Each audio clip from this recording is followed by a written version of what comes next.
Good morning. આજે આપણે આ લેક્ચરની અંદર નવો ટોપિક શરૂ કરીએ, જન્યુજનન, ગેમેટોજિનેસિસ.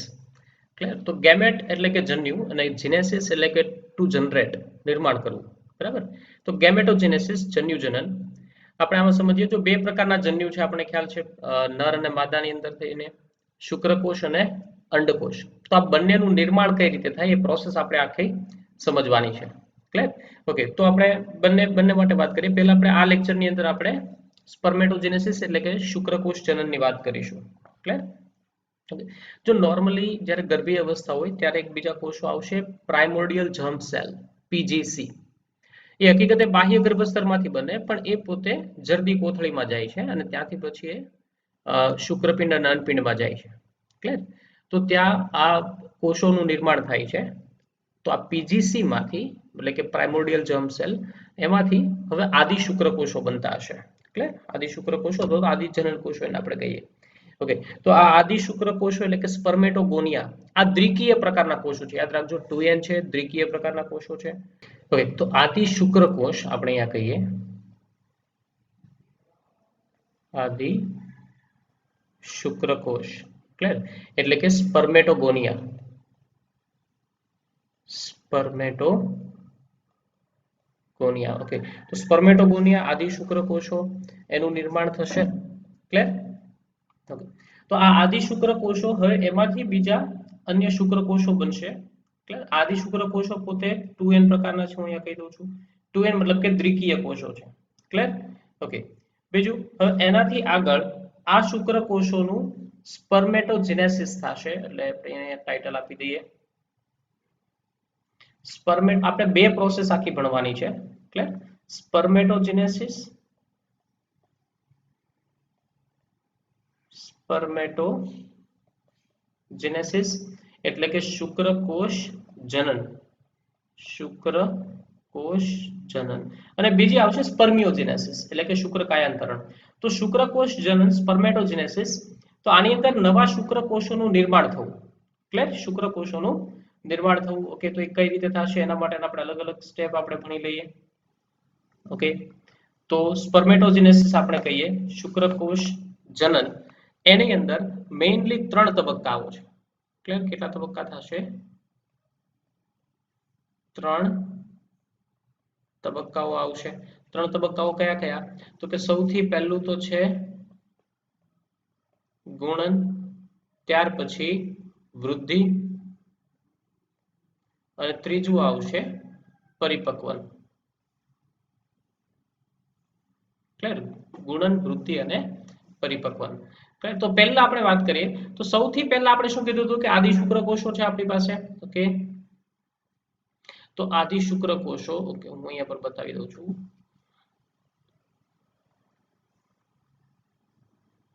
આ પોતે 2n પ્રકારના છે, આદિ શુક્રકોષ. ક્લિયર? હકીકતે છે આપણે જો કે એનસીઈઆરટી થી થોડુંક અલગ આપણે ભણીએ, થોડુંક ડિટેલમાં ભણીએ, કારણ કે એક એમસીક્યુ છે એનો આપણે આન્સર આમાં મળી જશે. આ પોતે એક ડાર્ક સેલ છે. ક્લિયર? એટલે હું થોડા ડાર્ક બતાવી દઉં છું. ઓકે, 2n છે, સ્પર્મેટોગોનિયા. આ પોતે ટાઈપ એ ડાર્ક પ્રકારના છે.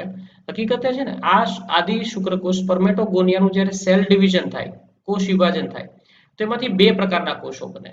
કયા કયા?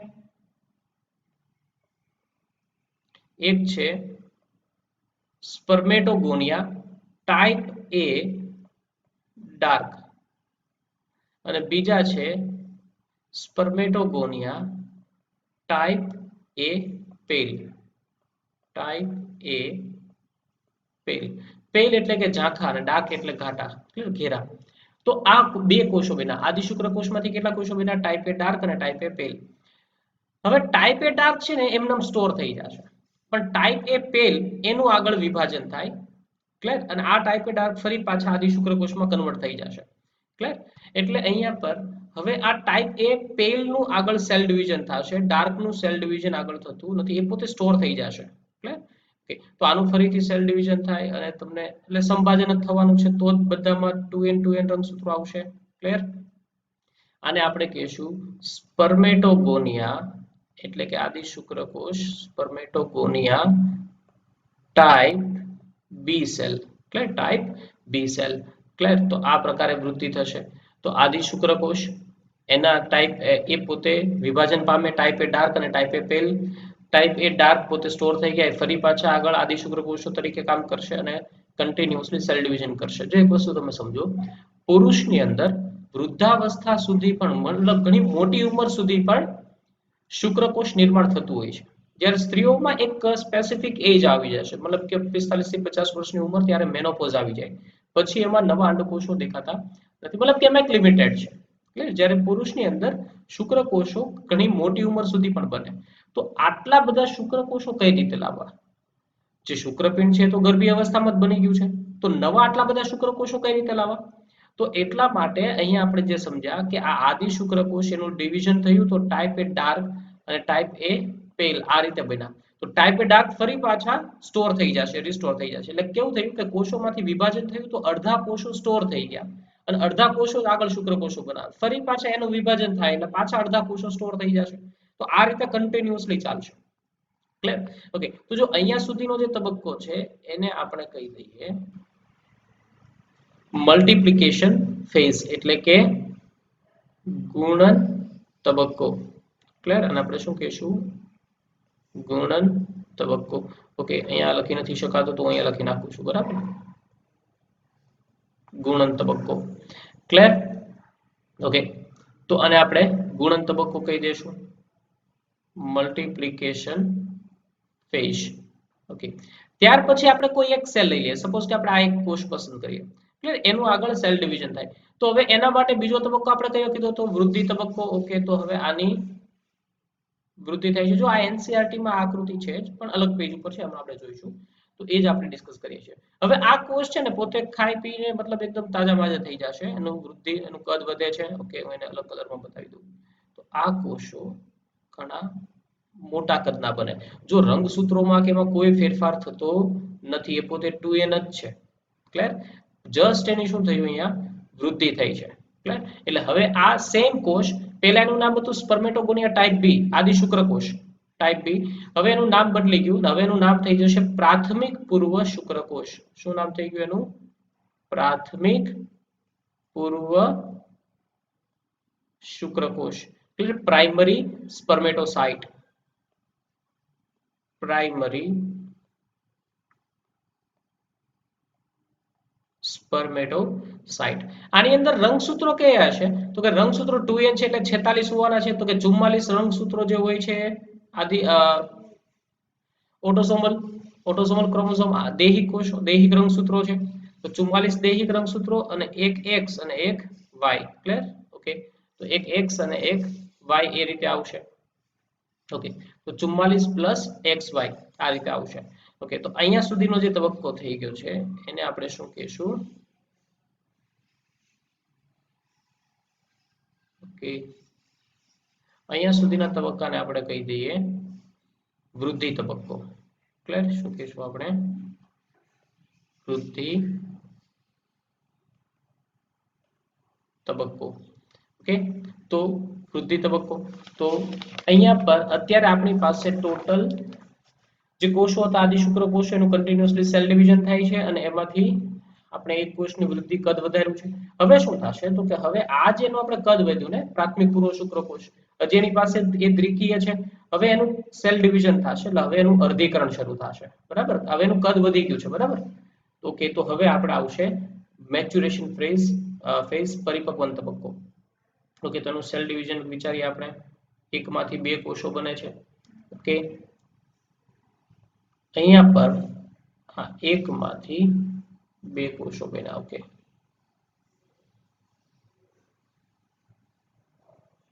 ઓકે, એને આપણે અલગ કલરમાં બતાવું છું. પોતે હવે રંગસૂત્રોની સંખ્યા અડધી થઈ ગઈ. જો n થઈ ગયા છે. બરાબર? રંગસૂત્રોની સંખ્યા અડધી થઈ ગઈ છે, એટલે કે 22 + X અને અહીંયા પર આવશે 22 + Y, એટલે રંગસૂત્રો અડધા થઈ ગયા છે. ક્લિયર? આને આ તબક્કાને આપણે શું કહીશું? અર્ધીકરણ 1. ક્લિયર? અર્ધીકરણ 1, મિયોસિસ 1 રિડક્શનલ ડિવિઝન છે. અને હવે આ જે કોષો બન્યા એ કોષોનું નામ શું થશે? તો એ કોષોને આપણે કહીશું દ્વિતીય પૂર્વ શુક્રકોષ. પેલા શું હતા? પ્રાથમિક પૂર્વ શુક્રકોષ. હવે આપણે કહી દઈએ દ્વિતીય પૂર્વ શુક્રકોષ. Okay. Secondary oocyte, secondary spermatocyte, secondary spermatocyte. Okay. અને હવે આનું શું થશે? તો કે ફરીથી પાછું અર્ધીકરણ 2, કારણ કે અર્ધીકરણ બંધ થઈ ગયું છે, રંગસૂત્રોની સંખ્યા અડધી થઈ ગઈ. હવે એમાં એકમાંથી બીજા ફરી પાછા કોષો. ઓકે. એટલે અહીંયા પર તમને ફાઇનલી કેટલા? 4 કોષો મળશે. બરાબર. ફાઇનલી તમને 4 કોષો મળશે. ઓકે. તો કે કઈ રીતે બનશે? તો જો રંગસૂત્રો અહીંયા પર કઈ રીતે વહેંચાઈ જશે? તો કે બધા એકીય જોવાના છે. અને આ કેવું હોય? સંભાજન પ્રકારનું વિભાજન થાય ને. અર્ધીકરણ 2 એ પોતે સંભાજન જેવું જ હોય છે. એટલે અહીંયા રંગસૂત્રો 22 + x, એટલે રંગસૂત્રો બધા કોમન રહેવાના છે. આ બધા કોષો n જ હશે. ક્લિયર? ઓકે. અને અંદર રંગસૂત્રોની સંખ્યા 22 + x, 22 + x, 22 + y, 22 + y. તો થિયોરેટિકલી x અને y વાળા શુક્રકોષોની સંખ્યા 50% હોય છે. બરાબર. ઓકે. અને આ કોષને હવે આપણે કહી દઈશું પ્રશુક્રકોષ. પ્રશુક્રકોષ એટલે કે સ્પર્મેટિડ કહીશું આપણે, સ્પર્મેટિડ. તો જો અહીંયા તમે જોશો તો આપણે ટોટલ સૌથી પહેલા ફરીથી આપણે કહી દઈએ કે આદિ શુક્રકોષ હતા, એનું કન્ટિન્યુઅસલી સંભાજન થાય, ઘણા બધા સંભાજન થાય. આ ગર્ભીય અવસ્થાની વાત છે. એટલે તમને ઘણા બધા આદિ શુક્રકોષ ટાઈપ બી મળી ગયા. હવે જ્યારે યૌવનારંભ આવે, પ્યુબર્ટી એજ આવે, એટલે પુરુષની અંદર યૌવનારંભમાં, યુવાવસ્થાએ, તરુણાવસ્થાએ હવે એની અંદર શુક્રકોષ બનવાની શરૂઆત થાય. એટલે વૃદ્ધિ તબક્કામાં આવે. એટલે કોષ પોતે ઘણા મોટા કદના બને. એને હવે નામ શું આપ્યું આપણે? પ્રાથમિક પૂર્વ શુક્રકોષ. 44 + xy એટલે કે 46 રંગસૂત્રો. ત્યાર પછી એનું અર્ધીકરણ 1 થયું અને ફાઇનલી 2 કોષો બની ગયા અને એમાંથી પછી અર્ધીકરણ 2 થશે. ક્લિયર? શું થશે? અર્ધીકરણ 2. બરાબર. એટલે આ રીતે ફાઇનલી તમે 4 પ્રશુક્રકોષો બનાવો. જો હવે તમે જે શુક્રકોષ ભણો છો ને પહેલેથી, એનો આકાર તો કંઈક અલગ હોય છે ને. બરાબર. જ્યારે અહીંયા પણ આકાર અલગ છે. તો આ તો જે રાઉન્ડ શેપમાં છે, સ્ફેરિકલ શેપમાં છે. જ્યારે શુક્રકોષો આપણે અલગ ભણીએ છીએ. તો અહીંયા સુધીના આ જે પ્રોસેસ હતી ને, ઓકે, હું અહીંયા કહી દઉં તમને, આખો અહીંયા સુધીનો તબક્કો, એને આપણે શું કહી દીધું? વૃદ્ધિ પરિપક્વન તબક્કો. ક્લિયર? શું આપણે કહીશું? પરિપક્વન તબક્કો. ઓકે.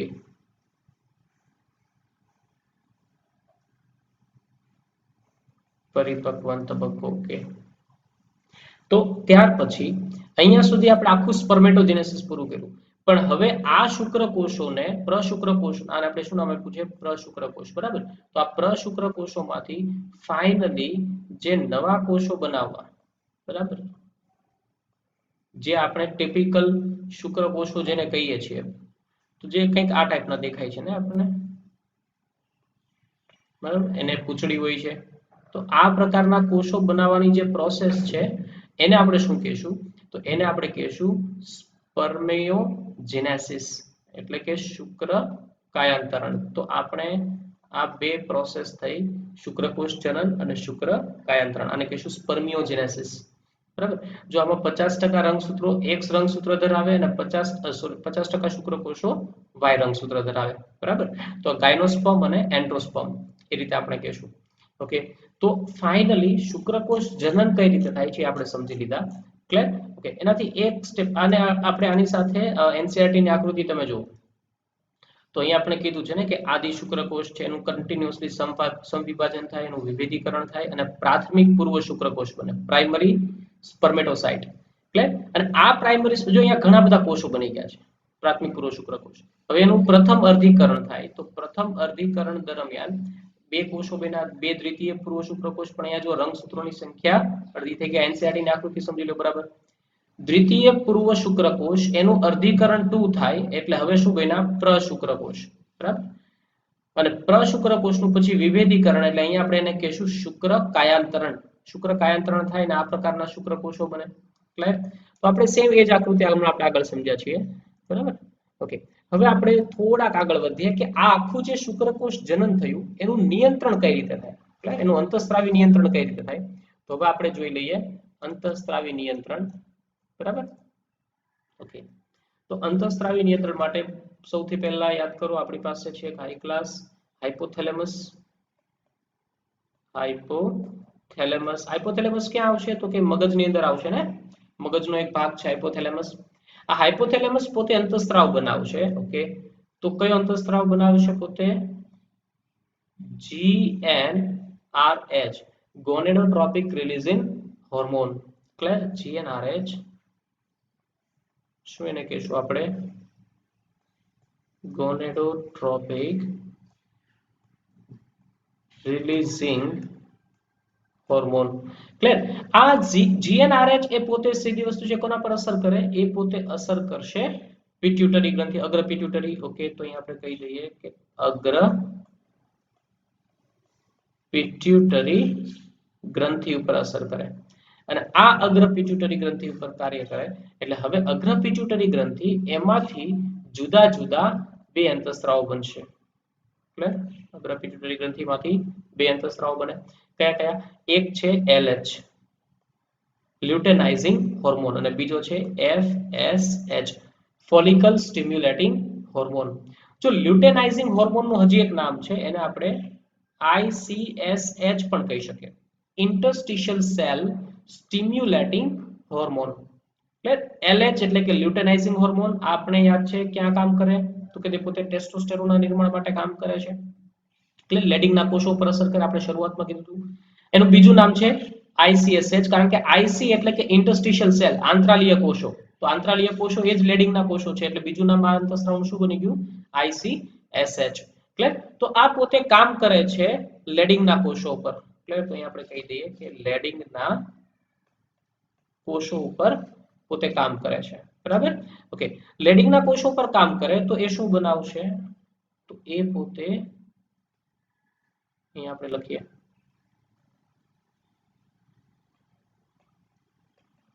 ટેસ્ટોસ્ટેરોન. શું બનાવશે?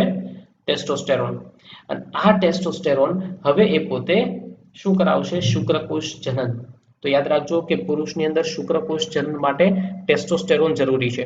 તો ફરીથી સમજી લો, હાઇપોથેલેમસમાંથી કયો અંતઃસ્ત્રાવ આવ્યો? GnRH. આ GnRH ક્યાં અસર કરે? અગ્ર પિટ્યુટરી. તો અગ્ર પિટ્યુટરીમાંથી LH બન્યો, એ પોતે લેડિંગના કોષોને સિગ્નલ આપે અને એ પોતે ટેસ્ટોસ્ટેરોન બનાવે. ક્લિયર? LH એટલે લ્યુટેનાઇઝિંગ હોર્મોન. તો બે અંતઃસ્ત્રાવો બને અગ્ર પિટ્યુટરીમાંથી, LH અને FSH. ગોનેડોટ્રોપિનની વાત છે, બાકી એમ તો બીજા ઘણા બધા આવે છે. બરાબર? ઓકે. અગ્ર પિટ્યુટરીમાંથી ટોટલ 6 જેટલા અંતઃસ્ત્રાવો બને. ઓકે. તો આ ટેસ્ટોસ્ટેરોન હવે એ પોતે શુક્રકોષ જનન કરાવશે. બટ સપોઝ તમે ઇમેજિન કરો કે ટેસ્ટોસ્ટેરોન એ બહુ વધારે પડતો હોય તો શું થાય? ક્લિયર? મતલબ કે વધારે પડતું સપોઝ કે શુક્રકોષ જનન થવા માંડ્યું છે, જેટલું શુક્રકોષ જનન થવું જોઈએ, શુક્રકોષો બહુ સ્ટોકમાં કરોડોની સંખ્યામાં બની ગયા, તો હવે અટકાવવી પડશે ને આ પ્રોસેસને. એટલે આપણે હવે નેગેટિવ ફીડબેક આપીશું. ક્લિયર? તો નેગેટિવ ફીડબેક માટે આ ટેસ્ટોસ્ટેરોનની વધુ માત્રા, ટેસ્ટોસ્ટેરોનની બહુ વધુ માત્રા હોય તો એ પોતે નેગેટિવ ફીડબેક આપશે. ઓકે. નેગેટિવ ફીડબેક માટે હું આ રીતે બતાવું છું. હાઇપોથેલેમસ અને અગ્ર પિટ્યુટરી ગ્રંથિ આ બંનેને નેગેટિવ ફીડબેક આપશે. ક્લિયર? એટલે કે નકારાત્મક પ્રતિપોષી નિયમન. એટલે એ પોતે નેગેટિવ સિગ્નલ આપશે. એટલે ફરી પાછું જે LH બનતો હતો ને, LH બંધ થઈ જશે. ક્લિયર? એટલે નેગેટિવ ટેસ્ટોસ્ટેરોન ફરી પાછું પિટ્યુટરી અને હાઇપોથેલેમસને સિગ્નલ આપે અને LH જે બનતું હતું એ પોતે સ્ટોપ કરાવી દેશે. ક્લિયર? તો આ રીતે આખું રેગ્યુલેશન થાય, નિયંત્રણ થાય. ઓકે. બીજો અંતઃસ્ત્રાવ આપણી પાસે છે FSH. FSH ક્યાં કામ કરે? તો કે FSH એ પોતે કામ કરશે સર્ટોલી કોષો પર. યાદ કરો, સર્ટોલી કોષો શુક્રોત્પાદક નલિકામાં છે. હમણાં આપણે આખું જે શુક્રકોષ જનન ભણ્યા ને, તો આખું શુક્રકોષ જનન ક્યાં થાય? શુક્રોત્પાદક નલિકાની અંદર. કારણ કે શુક્રોત્પાદક નલિકાની અંદર જ બધા કોષો હતા ને, જનન અધિચ્છદ કોષો, આદિ શુક્રકોષો. એટલે ત્યાં જ પ્રોસેસ આખી થવાની છે. બરાબર? ઓકે, તો સર્ટોલી કોષોમાંથી જુદા જુદા બે અંતઃસ્ત્રાવો બનશે. ઓકે, એક છે ABP, androgen binding protein. Androgen binding protein, clear? એટલે કે એન્ડ્રોજન સાથે જોડાય. એન્ડ્રોજન નું બીજું નામ એન્ડ્રોજન એટલે કે androgen is group of hormones. એ ઘણા બધા અંતઃસ્ત્રાવોનો સમૂહ છે. એમાંથી એક અંતઃસ્ત્રાવ છે testosterone. Clear? Testosterone, clear? Actually testosterone is group of hormones. તો ટેસ્ટોસ્ટેરોન એ જ એન્ડ્રોજન છે. આ મગજમાં ફિટ કરી દેજો. ક્લિયર? તો એન્ડ્રોજન ટેસ્ટોસ્ટેરોન. તો ટેસ્ટોસ્ટેરોન સાથે આ એબીપી જોડાય એટલે સીધી વસ્તુ છે કે એ પોતે શુક્રકોષ જનનને ઉત્તેજે. તો સર્ટોલી કોષોમાંથી આવતો આ એબીપી પોતે શુક્રકોષ જનનને ઉત્તેજે. અહીંયા લખી નાખીએ, શુક્રકોષ જનનને પ્રેરે છે. બરાબર? શુક્રકોષ જનનને ઉત્તેજે. ક્લિયર? બીજું, હવે માનો કે ઘણો બધો ટેસ્ટોસ્ટેરોન અને ઘણો બધો એબીપી આવી ગયો. શુક્રકોષ જનન એકદમ ફૂલ સ્પીડમાં થાય છે. ખૂબ જ મોટી સંખ્યામાં શુક્રકોષો બનવા માંડ્યા. તો હવે એને અટકાવવા કઈ રીતે? તો અટકાવવા માટે સર્ટોલી કોષો હજી એક અંતઃસ્ત્રાવ બનાવશે અને એ અંતઃસ્ત્રાવનું નામ છે ઇન્હિબિન. શું છે? ઇન્હિબિન. ક્લિયર? તો ઇન્હિબિન શું કરે? એ પોતે નેગેટિવ ફીડબેક આપે. જેવી રીતે ટેસ્ટોસ્ટેરોન સામે નેગેટિવ ફીડબેક આપતો હતો ને, ક્લિયર? એ રીતે અહીંયા પર ઇન્હિબિન પોતે નેગેટિવ ફીડબેક આપશે અગ્ર પિટ્યુટરી ગ્રંથિ અને હાઇપોથેલેમસ ને. ઓકે, તો અહીંયા લખી નાખું છું નેગેટિવ ફીડબેક. ક્લિયર? તો આ ક્યારે? તો કે વધુ પડતું શુક્રકોષ જનન થતું હોય તો એને અટકાવવા માટે. તો આ આખું હોર્મોનલ કંટ્રોલ છે, રેગ્યુલેશન છે કે અંતઃસ્ત્રાવી નિયંત્રણ કઈ રીતે થાય. ક્લિયર? તો મેઇનલી બે પ્રકારના અંતઃસ્ત્રાવ થયા, એલએચ અને એફએસએચ.